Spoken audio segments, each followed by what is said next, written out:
Good morning, folks. This is Jen Espinosa-Goswami joining you live from my page, Be Weightless.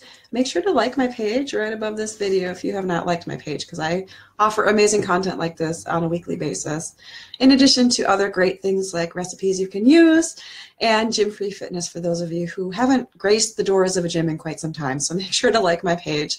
Today we're going to talk about what happens when you feel like crap. And if you suffer from seasonal allergies, you're probably feeling like crap. I have been feeling quite under the weather for some time. And I attributed this to an experience I had with pneumonia about a year ago.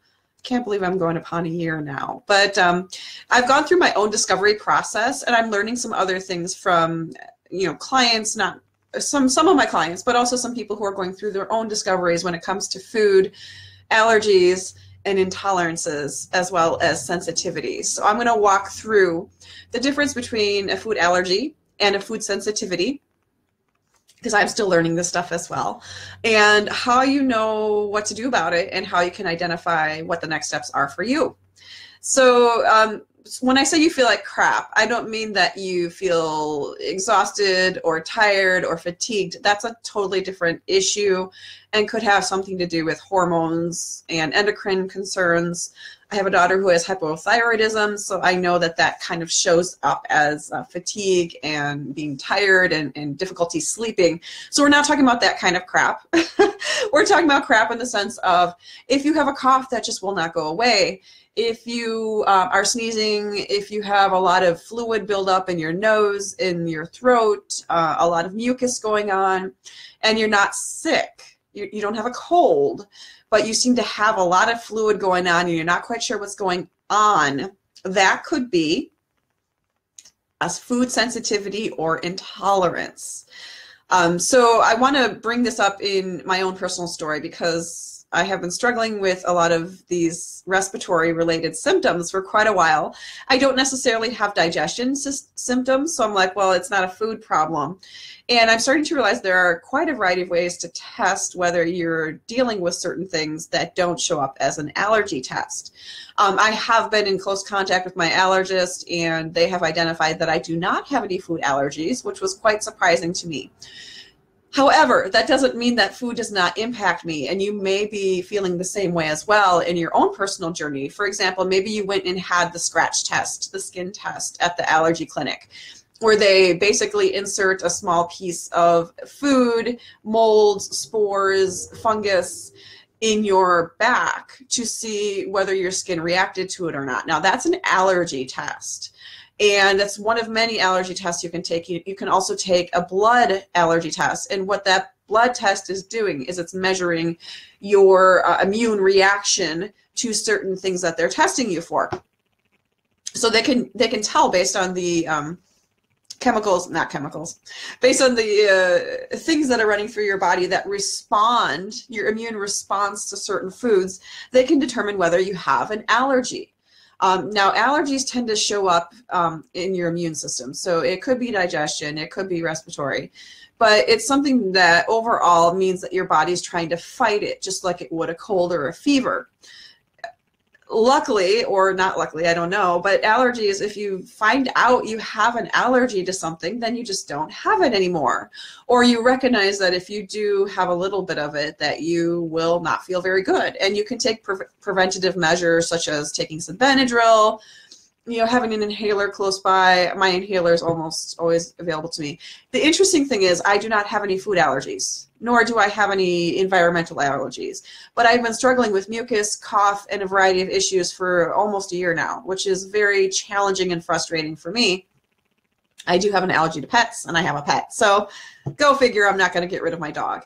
But so that made me explore other ways of testing to determine, okay, if I don't have an allergy, do I have, other than dog, do I have something else going on that's causing all this mucus in my nostrils, in my head, congestion, postnasal drip, all of those sorts of things. I don't want to live with my inhaler the rest of my life. I don't want to keep taking those steroids because I know the effects of those steroids on my body, and it's not a desirable effect for me. I also don't want to be on Benadryl the rest of my life. So, there are things I'm going to do that'll make it easier for me. And I've tried some food-based methods as well. But what I went to do, my second level after my allergist appointment to determine I don't have a food allergy, was to go see a naturopath. Why a naturopath?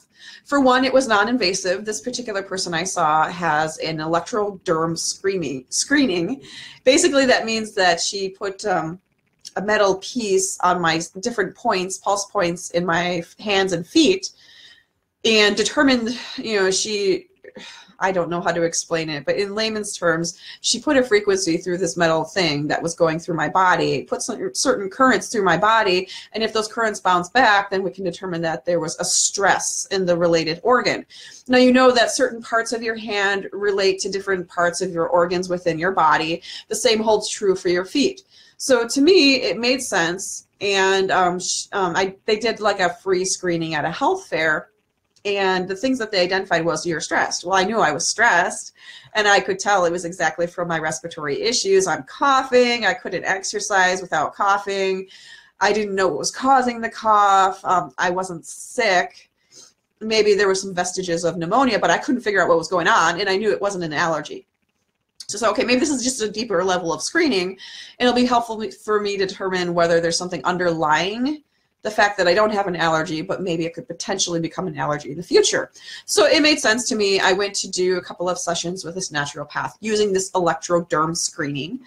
And as with anything, there's a spectrum of health. And the first appointment I had, there were certain things that were showing up for me, like my spleen was compromised, some other things going on. So I basically went on a low acid diet for 6 weeks. And in addition to that, I was taking some homeopathic remedies, which I didn't even know what they were. There were tonsures, there were pills. I was dealing with some candida, which is why I went on the low acid diet. So there was some support there from a food standpoint. There was also support from a tonsure and natural remedy standpoint. Now, most of these things, as tends to happen if you go see someone in the alternative health realm, is they'll give you certain products to support your plan. They're only a piece of it. You also have to do some dietary changes as well. But typically, you don't really know what those things are doing. And because you're taking multiple of those things, those support systems, in addition to your dietary changes, it's really hard to know what is causing your relief of your symptoms. And compound that by the fact that I was taking certain tonsures for the first 2 weeks or so, and then I had a follow-up appointment, and then I was taking some different tonsures based on what was showing up for me during that screening. So it was a very iterative process in the fact that things were changing within my body, which is great. I was expecting things to change. But then my treatment plan was changing as well, and I didn't really know if I was addressing the underlying issue. At one point, it became too expensive for me to continue that line of treatment, and I abandoned the grain-free because it turns out, while I'm not allergic to almonds, almonds tend to make me cough more. So, I was using a lot of almonds for the grain-free approach. I was using almond flour for my baked goods. I was eating a lot of nuts, not just almonds, but peanut. I couldn't eat peanuts because peanuts tend to increase the fungus or exacerbate fungus if you have that in your body. So I couldn't do peanuts, but I was trying to eat more almonds, and I was having worse respiratory systems. So at one of our follow-up sessions, my screening identified, oh, I seem to be stressed by almonds. Okay, so I'm not allergic to them, but I'm stressed by them. I would take that to mean that that was an intolerance. And consequently, it's been about 6 months now since I don't avoid almonds entirely, but I significantly reduced what I eat. I never eat just a handful of almonds. I use almond flour, but I use it sparingly. So I'll use maybe a half a cup of it in a full course of bread that I'm making. Or if I do, I'll do a mug cake made with just a touch of almond flour to make the cake feel like a cake. So I'm still having almond, but much, much less. I almost never use almond butter, and that has helped me out. But it hasn't addressed my underlying issue. So now I'm like, okay, is it a sensitivity? According to the research out there, and I'm going to pull it up because I don't want to mess this up, an intolerance and a sensitivity are different from allergies. And how you can know this, our food sensitivities are not as easy to diagnose, and they could be causing symptoms such as, and I'm looking at my text here. Okay. Oh, let's see. You could have some other things that are not GI related, or you could also have GI related issues. When I say GI, I mean maybe you've got some bubbling going on in your stomach. It's complaining a lot. It's making noises. Maybe you feel some pain. Maybe you feel some bloating. Maybe you have diarrhea. Maybe you have problems with constipation. GI problems tend to lead more towards a sensitivity or an intolerance, as opposed to an allergy where you would have a full immune response. So I was like, well, I'm not having potty problems, so I'm not having an intolerance, so maybe it's a sensitivity.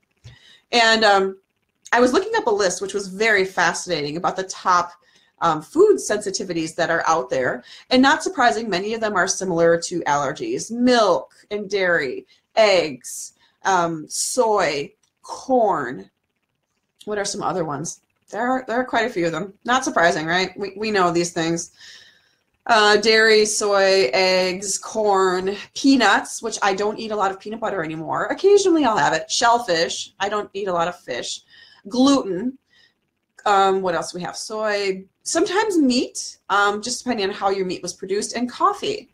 Also, there are some high FODMAP, I'll say FODMAP, foods, which are found in things like, common fruit items that you feel are good for you, but they're fermentable fruits. They don't absorb as well, and they might result in some digestion symptoms for people. So FODMAPs has its own protocol. I'm not going to go into that because it's a very specific diet, and if you are struggling with a lot of not allergies, but what appear to be sensitivities or intolerances, it might benefit you to look into a FODMAP diet, and that's FODMAP. There are books written on it. I have read some of those books about, I think it was titled something like Release the Belly Bloat or 12-Day Belly Challenge, something to that extent. There are books out there. There are plenty of resources out there for you to research what that is. Now, a lot of people who have sensitivities, intolerances, have IBS, which is irritable bowel syndrome. I know that personally I do not have that, but if you do have that, your symptoms will be relieved if you take on a FODMAP type diet.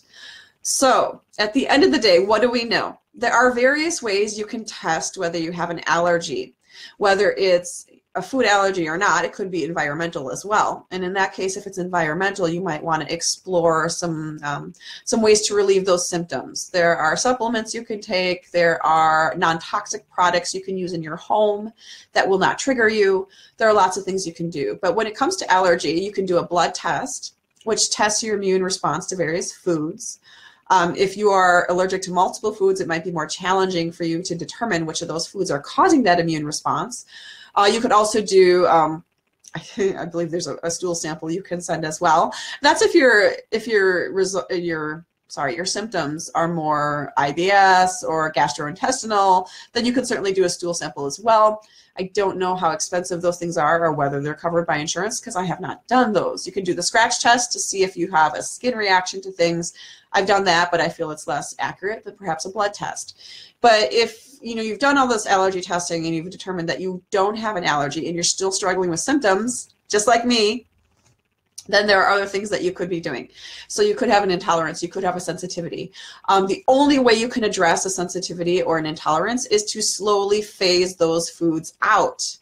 Now, I mentioned some of the top sensitivities are dairy, eggs, soy, corn, gluten, basically everything that you enjoy eating, or a great majority of it is available in our American food system or incorporated in the majority of the foods that we can purchase that are processed in the store.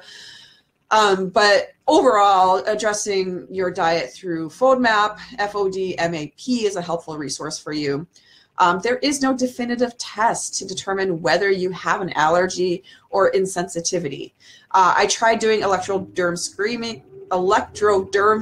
screening. It's really hard to say, non-invasive technique through a naturopath, and I do feel that maybe that was a legitimate way to determine, but it was constantly changing. So it was hard for me to determine what's the root cause, what's the underlying cause. And I'm all about root causes. I'm a health coach. I want to know what's at the root cause of everything. So I take a scientific approach to things. So that was one resource and one availability. If you want information on the naturopath I saw, I'm happy to refer you. Another test I heard about recently for food sensitivities or intolerances is hair. Taking a hair sample and sending it in. Apparently there are things they can identify through your hair sample. I don't know how accurate or relevant it is. I just recently heard about this. I'm intrigued. I can't say that I know that it's a good resource. But otherwise, the only thing you can do is do an elimination diet. And if you need help with an elimination diet, I can be a helpful resource for you.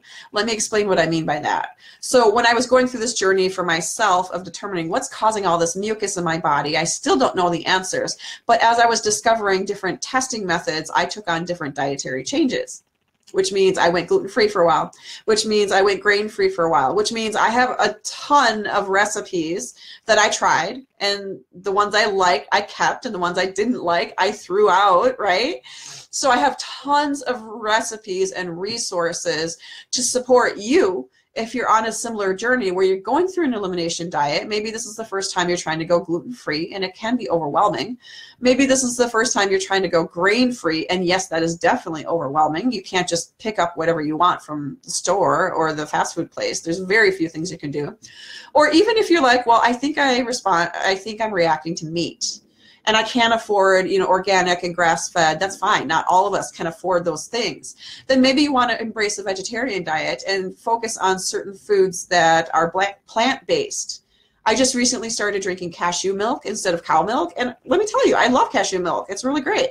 I can't do almond milk because I react to almonds. So, it's interesting that you keep figuring things out as you're going along, but if you need some support in terms of how you figure that out and you're trying an elimination diet of some type, gluten-free, grain-free, FODMAP,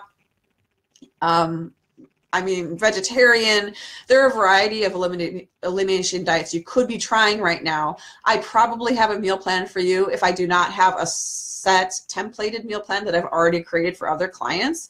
Then I can certainly customize an approach for you that works. I understand how challenging it is to find products that fit within these elimination diets and don't cost you an arm and a leg and aren't nasty things that you're going to throw in the garbage after you spend all the time to make them and fix them. I know what that's like because I've tried a variety of different diets over the years, and I spent a year being vegetarian, so I have lots of vegetarian resources if that's something you're looking into, or a plant-based type diet. I've never been fully vegan, but let me tell you, I've tried just about everything that vegans tend to eat, and some of it is not good and some of it is good. So if you'd like some support around that, I'd love to help you out. Comment below here and just comment with meal plan if you're interested in connecting with me.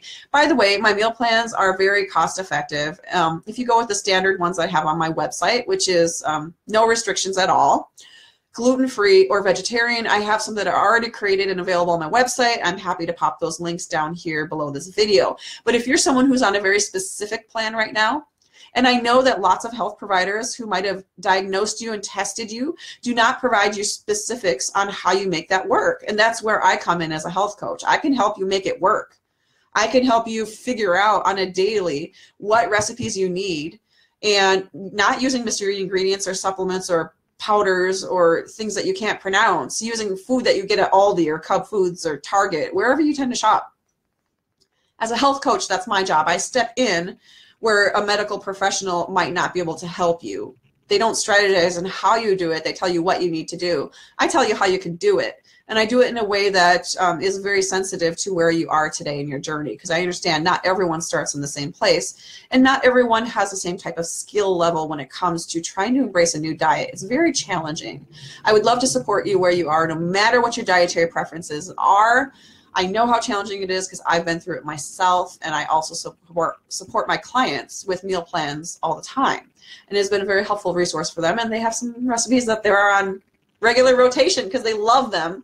And by the way, it's also cool for your kids. So if you are putting your kid on an elimination diet, why make separate things for you versus your kid? Make the same thing for the whole family. I can also support you with meal plans. So I just wanted to throw that out there. This has been longer than I intended to be. We were talking today about when you feel like crap, whether that's respiratory like me or digestion related. It could be because you have an allergy, an intolerance, or a sensitivity. Either way, I can support you, or at the very least, I can refer you to folks who can give you the right tests you need to determine where you are in life. And then I can support you with meal plans if that's something that you are interested in. Thank you for joining me live today. This is Jen Espinosa-Goswami. Make sure to not feel like crap and get to the bottom of what's really bothering you. And I'd be happy to support you along the way. Just let me know how I may be there to help you. Take care and enjoy your Friday.